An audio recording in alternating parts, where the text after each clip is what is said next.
No les dijimos para que la sorpresa fuera doble, pero teníamos invitada especial y pues bueno, ya está la invitada especial. Doctora Claudia Sheinbaum, muchísimas gracias por estar aquí en Los Periodistas. Al contrario, muchísimas gracias a ustedes y como siempre, felicidades por el programa. Gracias. Jefa de Gobierno. Ahí está, en recorridos por las alcaldías de la Ciudad de México con motivo del cuarto informe de gobierno. Y ayer me llamó la atención que fue a Benito Juárez y no estuvo ahí el alcalde panista de Benito Juárez. ¿Por qué no lo invitó? No, sí lo invité. Bueno, hoy invitamos hasta la alcaldesa de Cuauhtémoc, de ahí vengo el día de hoy. Invitamos a todos y a todas y pues el que quiera ir pues va y el que no quiera ir pues no va. ¿Y si fue Sandra Cuevas? No, tampoco fue. Y ayer sí estuvo, por ejemplo, el alcalde de Magdalena Contreras. Él es del... Y, ¿no será porque está investigándose el cártel inmobiliario? Pues a lo mejor es probable. Sí, bueno, es decisión de cada uno de ellos si quiere asistir, pero realmente se ha recibido muy bien. Para mí, pues ir a las distintas alcaldías es un ejercicio de rendición de cuentas, no solamente al Congreso, sino estar yendo a cada lugar y yo creo que a la gente le gusta que los gobernantes regresemos a informar en la plaza pública. Sí me topé, yo iba caminando y vi que iban unas chicas caminando con sus cartelitos, pegándolos para la reunión. Aquí yo vivo en Cuauhtémoc, casi como 4 o 5 días por ahí que estaban pegando sus cartelitos para la reunión y efectivamente iban ahí invitando y dando ahí, jalando a gente. Oiga, por cierto, hoy el presidente le dijo que era su hermanita y pues se entiende, está bien, pero no se puso celosa porque también dijo que Adán Augusto y Marcelo Ebrard eran sus carnalitos. No, somos hermanitos, hermanita. Bueno, soy la hermanita. Mis 3 hermanos. Es una distinción del presidente, de alguna manera, ¿no? Y decanta una lista para nosotros que estamos viendo señales todo el tiempo, pues sí decanta una lista. Sí, la verdad sí es un reconocimiento y un halago por parte del presidente, porque pues para nosotros ha sido el dirigente durante muchos años de un movimiento social. Hoy es presidente de la República, pero no por eso deja de ser pues un dirigente con el que caminamos durante muchos años. Entonces que él nos llame hermanos y hermana, pues claro que es un halago. Estamos a 4 años, a poco menos de 4 años, porque se cumplen el 5 de diciembre los 4 años primeros de la administración que usted encabeza, a 4 años de cómo recibió la Ciudad de México a cómo está hoy. ¿Cuál es esa diferencia, Claudia? Pues primero yo creo que hay una gran diferencia en la forma de gobernar y en la manera de distribuir los recursos públicos. Cuando nosotros llegamos, lo digo en uno de los spots que grabé para el informe, yo pienso que estábamos en uno de los peores momentos de corrupción y de inseguridad en la ciudad. Un gobierno sumamente frívolo, con muchos problemas de corrupción y además pues que traicionó a quien lo eligieron, porque el gobierno anterior traicionó a quienes lo elegimos, porque decidió pues virar hacia el conservadurismo, lo que hoy se llama el conservadurismo. Entonces, primero, pues es una forma de gobernar completamente distinta. Se acabó la frivolidad, se acabó el alejamiento con la gente. Nosotros estamos siempre cerca de la gente, gobernando muy cerca del territorio y pues evidentemente erradicando la corrupción y erradicando los privilegios de los que gozaban y ahora pues destinando los recursos públicos a la gente y los logros pues son en varios temas, si quieren los platico: educación, salud, vivienda. En educación pues tenemos una beca única en todo el país para niños y niñas de educación básica. Aquí había una beca que se llamaba Niños Talento, que solamente le daba a los niños y niñas de 9 y 10 de promedio. Y eso generó muchas diferencias en la escuela entre el niño que tenía beca, el que no tenía, y además la calificación no puede definir un talento de un niño o una niña. Entonces hicimos un gran esfuerzo, le hicimos universal. todos los niños y niñas tienen una beca en la ciudad, desde preescolar hasta secundaria. Y cada año la hemos ido aumentando para poder pues solventar tanto la inflación como pues mejorar el ingreso familiar, particularmente para las mujeres, que no debería ser así, pero las mujeres somos las que más nos encargamos de los hijos. Creamos 6 preparatorias más del Instituto de Educación Media Superior y 2 universidades, el Instituto de Estudios Superiores Rosario Castellanos y la Universidad de la Salud. Son para mí, imagínense, yo que fui parte del movimiento estudiantil del CEU de joven, que luchamos por el derecho a la educación, que tuve la oportunidad de estudiar hasta el doctorado incluso, pues para mí dar esa posibilidad a más jóvenes pues es un gran privilegio. Y hoy son 40,000 jóvenes que antes eran rechazados de las universidades y que hoy tienen un espacio en una universidad de calidad. Entonces, en educación, pues ha sido, digamos, en términos de lo social, ha sido la parte más importante. Por supuesto, sorteamos la pandemia, que fue muy difícil, y ahora estamos hemos hecho 3 hospitales generales en estos 4 años. Y otra parte muy importante le hemos dedicado a movilidad, uno de los esfuerzos más grandes de inversión a movilidad. Tenemos los 2 teleféricos de la ciudad, vamos por el 3er teleférico, los más grandes de todo el mundo en urbanos, han movido más de 40 millones de personas. Y además es un proyecto de justicia social porque va de las zonas más altas, más pobres de Iztapalapa y de Gustavo Madero al metro de la Ciudad de México. Igual hemos adquirido trolebuses como una forma de electrificación del transporte público, autobuses en la empresa del transporte de la ciudad. Estamos invirtiendo en el metro, una inversión histórica en la línea 1 del metro. Entonces, realmente, pues hemos dedicado los recursos públicos a programas sociales, a derechos, a los grandes derechos, y al mismo tiempo a inversión pública, movilidad, agua potable y drenaje. Van 4 años, pero también faltan 2 años, visto de otra manera, para que termine usted su mandato y también para que López Obradorismo se enfrente quizá a su más grande reto desde que este movimiento social tuvo origen, que no es claramente, no hay un momento en el que tiene un origen, pero que se fue construyendo a lo largo de todos estos muchos años. Se va el presidente y queda el gran reto de mantener un movimiento vivo. ¿Ustedes tienen conciencia de eso? ¿Usted en particular tiene conciencia de ese reto que se avecina? Sí, es un gran reto, pues desde el 2000, quizá un poco antes, pero particularmente desde que fue jefe de gobierno y en el 2006 en la primera candidatura y el fraude electoral, pues él ha sido el gran liderazgo, el que ha aparecido en la boleta 3 veces.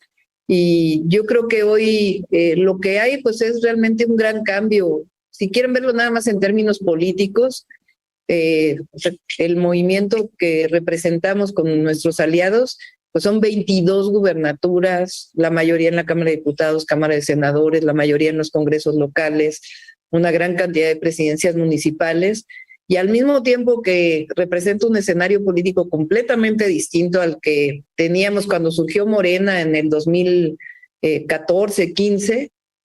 Recuerden que Morena tuvo su primer registro en el 2015, o sea, 7 años después estamos en esta condición. Y evidentemente también representa, que es lo que yo siempre planteo, pues que no se nos olviden las causas por las cuales estamos hoy en los gobiernos y para qué llegamos, porque no podemos convertirnos en algo en lo que siempre luchamos en contra. Entonces, es un reto, pero yo creo que hoy, pues, al haber esta gran cantidad de liderazgos, porque son los gobernadores, gobernadoras, muchos de ellos muy jóvenes. La gobernadora de Colima tiene 34 años, la gobernadora de Baja California tiene 36 años, pues lo que representa es una nueva generación y al mismo tiempo pues un equipo de trabajo realmente para poder pues enfrentar del 2024 hacia adelante. Doctora Claudia Sheinbaum, antier ocurrió una cosa relevante en términos del proyecto del presidente López Obrador, asociado, sí, a militares. Se aprobó en el Senado una reforma constitucional con votos del PRI que ahora va a ser seguramente ratificada en la Cámara de Diputados y luego en los congresos locales. Pero era una prioridad del presidente, se votó. Y al mismo tiempo se terminó por liquidar una coalición, la coalición Va por México, pero al final de cuentas hay esa oposición que a usted en particular un día y otro le pegan, y ayer en su comparecencia al canciller Marcelo Ebrard, los opositores lo ovacionan. ¿Para usted qué significa eso? ¿Le preocupa que a usted la oposición la golpee y a Marcelo Ebrard lo ovacionen? No, pues es una forma de enfrentar, digamos, el proyecto que representamos. Yo creo que, pues primero, lo que nosotros representamos es, pues, en cierta manera, la continuidad de la transformación. Y eso, pues, le molesta mucho a la oposición. ¿Y por qué le molesta? La verdad es que si uno piensa en la oposición, ¿qué proyecto representa? Pues no sabemos, porque su discurso está asociado a su golpeteo y estar contra el presidente de la República,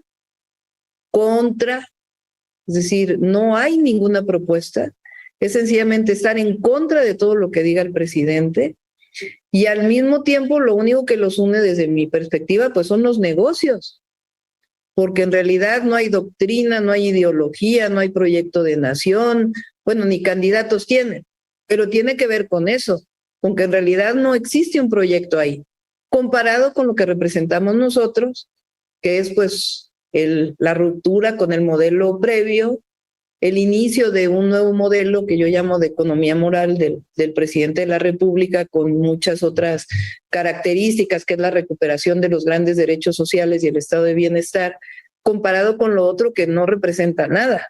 Entonces, en algún momento dijeron que eran de centro, luego hasta de izquierda se dijo Claudio X González, ahora ya no saben qué son. Entonces, realmente, pues, la crítica a lo que yo represento, pues justamente a lo que hemos venido construyendo pues desde hace muchos años, que es este proceso de transformación que vive nuestro país. ¿Qué necesita el país y qué necesita el movimiento para después que se vaya Andrés Manuel López Obrador? ¿Qué es que necesita? ¿Necesita continuar, empujar lo que él ha iniciado? ¿Cómo lo visualiza, doctora Sheinbaum? Pues yo creo que el presidente López Obrador hace una ruptura con lo que había antes, y a los 6 años pues va a dejar consolidada una parte del proyecto, pero requerimos fortalecerlo. Por ejemplo, nada más hablando del cómo inicié lo que hemos hecho en la ciudad, el tema de educación pública, por ejemplo. Pues echó para atrás la reforma educativa de antes, está basificando a los profesores, está este nuevo programa del modelo educativo para la educación básica, están las universidades Benito Juárez, pero requerimos pues evidentemente que cada joven que salga de la preparatoria, que desea estudiar la universidad, pues tenga el derecho a estudiar la universidad. Necesitamos trabajar sobre la educación media superior, que ahora pues prácticamente no hubo oportunidad de que se tocara. Así como la educación, yo creo que el programa de IMSS Bienestar, por ejemplo, que está planteando el presidente, de consolidación y de federalización del sistema de salud, pues va a iniciar y vamos a tener que consolidarlo hacia adelante. En realidad, los grandes derechos y al mismo tiempo pues las grandes obras y lo que representan los grandes polos de desarrollo del país.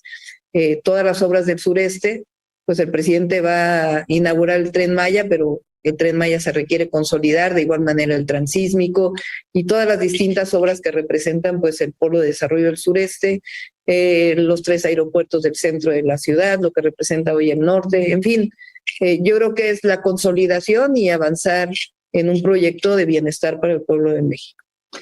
Doctora Claudia Sheinbaum, ¿a usted no le preocupa la participación cada vez más contundente de los militares, esta militarización que alarma a un sector de los mexicanos? Porque de ser presidenta a usted le tocará también tener a los militares en la Guardia Nacional hasta el 2028. Sí, digamos, uno que vive en la ciudad, que la verdad también hemos tenido pues importantes avances en la seguridad en la ciudad, que tenemos un cuerpo de policía preventiva de 25,000 elementos, que aparte tenemos la policía auxiliar, la policía bancaria. A lo mejor si vivimos en la ciudad decimos, bueno, ¿qué sentido tiene que haya un militar en las calles? Pero si uno vive en un municipio en donde no hay policía municipal, la policía estatal es sumamente débil o está cooptada por la delincuencia organizada, y lo único que tienes es el ejército en este momento o la Guardia Nacional que inicia apenas su proceso de consolidación, pues difícilmente podemos dejar en el abandono a toda esa población. Entonces el ejército es una institución en México que es, yo diría, la única que podría haber formado una Guardia Nacional del tamaño de la que se ha venido formando, y pues hay que consolidar esa Guardia Nacional para poder generar seguridad en el país con su vínculo con la Fiscalía General de la República, porque para dotar seguridad obviamente es atender a las causas, la Guardia Nacional y también lo que tiene que ver con el trabajo de la Fiscalía. Entonces, quizás muy fácil desde aquí decir pues no a la militarización, que además no creo que sea militarización, porque yo lo dije una vez en un video, o sea, antes cuando sacaron al ejército a las calles sin ninguna sustento legal, que lo sacaron a la guerra, pues muchos de estos no dijeron nada. Es más, pues fue el PAN quien lo sacó, Felipe Calderón, y ahora son ellos los que hablan de la militarización. Es una hipocresía absoluta. Y en realidad ahora lo que se quiere pues es consolidar un cuerpo nacional como la Guardia Nacional que brinde seguridad en los distintos lugares del país. Entonces, yo creo que es pues algo que es necesario, y que a quien llegue después del 24, pues tenemos que consolidar la Guardia Nacional. Esa es una de las tareas más importantes. Hay varias tareas que se van a quedar pendientes y de alguna manera el presidente ha venido reconociendo que va a haber temas donde pues no va a dar el tiempo, pues son 6 años y él mismo está empezando como a mandar hacia adelante algunos de estos temas para decirle a quien llegue de su partido, que llegue de su movimiento, que llegue para los siguientes 6 años, pues que retome tareas como, por ejemplo, quizás salud, que sea el tema mismo de seguridad, porque pues hay una deuda muy grande. Lo que se recibió era una bomba y pues lo que se ha trabajado en estos años pues ha sido pues en esto, en crear las condiciones para poder combatir la bomba, para poder apagar el fuego. ¿Cuáles son los temas que usted ve, doctora, que donde va a tener que entrarse como el mismo presidente lo dice, a empujarlo, a terminarlo, a agotarlo? Sí, yo creo que en efecto uno de los temas es salud, que se va a tener que consolidar. En efecto, seguridad. Yo pienso que hay 2 grandes temas que tienen que ver con el futuro del país, el bienestar y también el desarrollo económico. Uno es el tema del agua. Yo creo que además frente al cambio climático se requiere un modelo de agua distinto, inclusive en términos de cómo hoy tenemos los derechos del agua, y además el tema hasta tecnológico en términos del uso del agua en el campo, que es donde más agua se usa, para que realmente se pueda cumplir el derecho humano al agua y poder desarrollar distintos polos. Y al mismo tiempo, yo creo que el tema energético también es un tema que requiere consolidarse. Yo estoy de acuerdo pues en la propuesta que hizo el presidente, y tiene que aterrizarse y consolidarse hacia adelante, porque finalmente pues de la energía del agua depende mucho del desarrollo del país. Y por supuesto, todo lo que tiene que ver con el bienestar, el salario tiene que seguirse incrementando necesariamente para poder beneficiar. El tema de la soberanía alimentaria, por supuesto, que es uno de los grandes temas que se ha planteado, que va a haber avances, pero que se va a requerir todavía más. Entonces, por eso yo digo que el presidente López Obrador sienta las bases, da un avance sustantivo, rompe con el viejo modelo, se necesita consolidar y avanzar para el bienestar de todas y de todos. Dentro de un año exactamente, con motivo del 5º informe de gobierno, pensando en 2023, ¿Estará ya en los hechos definida la candidatura a la presidencia de la República de Morena con sus aliados? Doctora, yo le quiero preguntar directamente, ¿está usted preparada para ser la candidata a la presidencia del movimiento de la Cuarta Transformación? ¿Y está preparada también para no serlo? Sí, sí, a las dos. Por supuesto que participando, pues nuestro objetivo en su momento, pues evidentemente es darle continuidad a esta transformación. Y si por alguna razón no se diera, pues obviamente nos vamos a quedar en el movimiento, siempre apoyando a quien vaya a ganar la encuesta. Esa es parte de nuestra esencia. Por cierto, los oí el otro día, sí voy a dar mi 5º informe de gobierno. Pues sí, como candidata, como prospecta de candidata o no. Sí. Es que yo decía que sí, y Álvaro, no, es que ya no le da. No, sí, claro que le da. Llevo en la noche a la casa y los pongo en YouTube. ¿Y le da like? Sí. Sí, le doy like. A veces no es cierto. A veces no cae bien el señor Páez, ¿eh? Tiene razón. Sí, es pesadito el señor Delgado. Oiga, doctora, hay el tema del machismo en México, que sí lo hay, pues va a ser un reto. Yo digo, un reto de mostrar que realmente sí se puede ser mujer y sí se puede llegar al más alto cargo al que un mexicano pueda aspirar, y pasar eso como si, pues bueno, hacer entender a una parte de la población que todavía no termina de comprenderlo, que ser mujer, pues tiene las mismas habilidades, aunque suene tan rupestre, como ser hombre. Sí, cada vez es menos. En las encuestas lo dice, cada vez.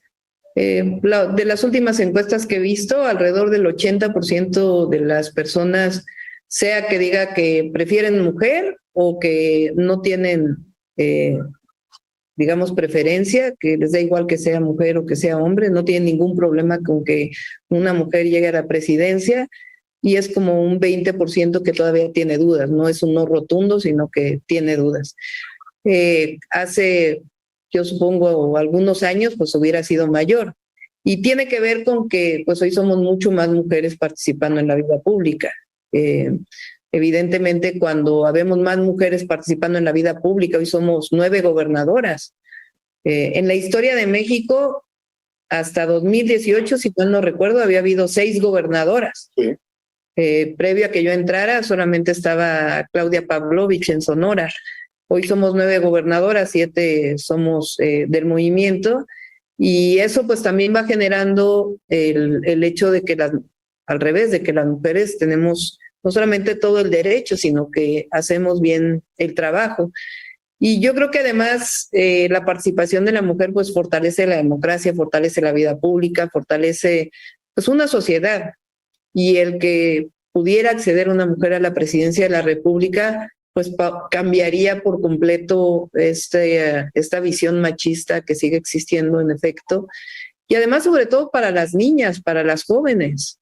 O sea, que pues cambia la perspectiva de vida. Hoy tenemos una joven astronauta que ha viajado al espacio, mexicana, pues obviamente eso a todas las niñas mexicanas les da una visión completamente distinta de que ellas pueden llegar a hacer lo que quieran y no a ciertos cánones que nos plantearon durante toda nuestra vida las mujeres. Entonces, afortunadamente yo veo que eso cada vez es menor, y además, pues creo que sería muy bueno para el país. En la misma lógica de la hipótesis hacia el 2024, dado el caso, ¿a quién le gustaría enfrentarse como mujer? ¿A Margarita Zavala o a Lili Telles? No, yo creo que está por descontado. Y viendo nomás viendo el debate en el Senado, ¿Qué le pareció, por cierto, doctora, las expresiones de hienas, perras, corruptas, este tipo de expresiones? Muy lamentable. Yo no sé si están preparadas para que alguien caiga en una provocación o son naturales, pero yo creo que nadie quiere que la política en México se convierta en eso. Tiene que ver mucho con, lo dice el presidente y yo estoy convencida de eso, hay un clasismo y un racismo muy escondido que ha aflorado ahora, en donde pues tenemos un presidente que representa al pueblo de México y hay quien no lo tolera eso. Pues parece que viviéramos en la colonia, en la época de las castas, en donde un indígena no tiene los mismos derechos que un criollo. Y esa reminiscencia de ese pasado se vive hasta ahora y eso es algo que tenemos que combatir porque no podemos vivir en un México en donde el racismo y el clasismo sean el día a día de la política o de... Aquí cuando estuvo el Grupo Firme que tuvimos en el Zócalo, se desató en algunas redes sociales un clasismo pues que es deplorable. Por eso estuvo bien cuando el presidente grita el 15 de septiembre, muere el clasismo, muere el racismo, porque es algo por lo que tenemos que luchar siempre y es parte de lo que aflora en esas discusiones en el Senado, de que no toleran, primero no toleran ser minoría, y segundo, pues en el fondo hay un clasismo, estas expresiones a Napoleón Gómez Urrutia, ¿no? O sea, es como, a ver, tú eres trabajador, eres minero, más allá de las diferencias que puedas tener, intolerable. Usted se va a enfrentar, doctora, en el 2018, algunos de los poderes de facto todavía simularon. Vieron que era irreversible ya el triunfo de Andrés Manuel López Obrador y todavía alcanzaron algunos a simular. Los medios, algunos simularon, algunos empresarios pues se retrayeron de todo lo que venían haciendo durante años y años en contra del mismo individuo. Varios de los poderes de facto, los intelectuales, por ejemplo, pues por lo menos medio quisieron sacar las manitas y justamente cuando Tatiana Cloutier los descubrió y les puso un estate quieto, pues ahí se obligaron todavía a sacarlo. Pero ahora en 2024 no van a tener ninguna limitación. Ya hicieron un bloque, aunque es un bloque débil, pero ahí están, son poderes de facto que ahí van a estar y que la van a confrontar a usted. Va a ser casi como no lo tuvo López Obrador en ese sentido, porque estaban simulando todavía ahí, ahora ya están abiertamente en contra y listos para darle a usted personalmente la batalla. ¿Está usted lista para eso? Sí, pues llevamos ya un buen rato en el debate político, porque yo lo veo así. O sea, finalmente es el debate del proyecto, porque si lo ves como un tema personal, pues entonces no hay salida ahí. Lo que hay en el fondo, pues es un debate en donde ellos no pueden aceptar que han perdido privilegios, que además no son muchos los que han perdido, sino privilegios es decir, no creo que haya cambiado su forma de vida. El problema es que ya no reciben tantos recursos públicos como los que recibían en su momento. Eso es finalmente lo que los afecta terriblemente, o el que no le hablen al oído al gobernante y que les escuche todos los días para poder saciar sus egos en muchos sentidos. Entonces, yo lo veo como un debate político y en el debate político, pues evidentemente son proyectos que se enfrentan como su documental, como su libro, son proyectos que están contrapuestos, no en todo, en muchas cosas, pero sí en una parte fundamental, que es destinar los recursos públicos para beneficio de la gente y recuperar el papel del Estado en muchas áreas en donde pues prácticamente lo habían olvidado, incluso en el derecho a la educación, el derecho a la salud. Entonces, eso es lo que está en el fondo en el debate. Entonces, si estoy preparada, pues yo creo que sí, cuando uno sabe con convicción por lo cual estás luchando siempre. Y está preparada también para una eventual ruptura en Morena o en el movimiento López Obradorista, porque hay señales en ese sentido, de manera particular con el senador Monreal, Y no sé si sea el caso también, usted tendrá más información del canciller Marcelo Ebrard. Yo no creo que haya ruptura, la verdad. Se puede llegar a tensar en algún momento, pero no creo que haya ruptura. Si alguien quisiera dejar el movimiento, yo creo que perdería mucho, porque pues finalmente es lo que nos da identidad. Y yo creo que eso lo sabemos todos. O sea, sobre todo en un momento en donde el presidente López Obrador ya no va a estar en la boleta, pues todos sabemos que nos necesitamos de todos. Entonces, por lo menos yo voy a trabajar para ello, para que siempre haya unidad y al mismo tiempo, pues fortalecer lo que representa el proyecto de nación que representamos.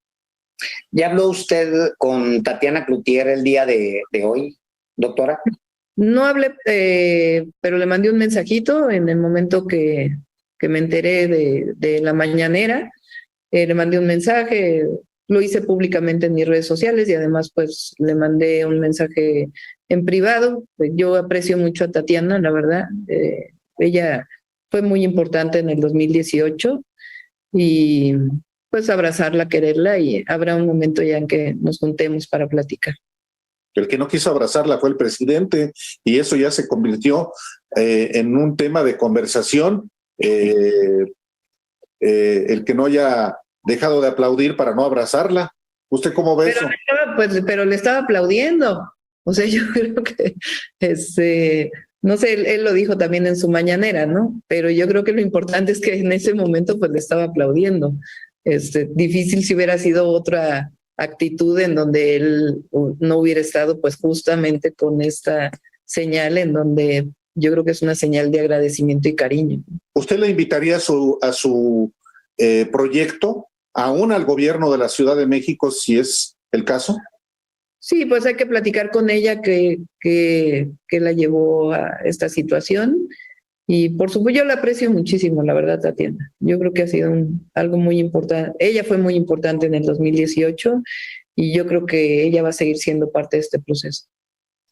Queríamos robarle unos minutos y ya nos pasamos del tiempo, ya abusamos de su tiempo. Bueno, ya Gustavo Madero ahorita mi informe.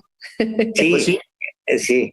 Pues le agradecemos que haya estado el día de hoy aquí en Los Periodistas. Como siempre, se lo apreciamos. Gracias. Al contrario, muchísimas gracias a ustedes.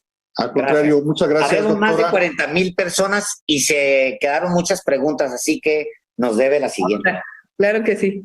Gracias, doctora. Muy buenas tardes. Hasta luego.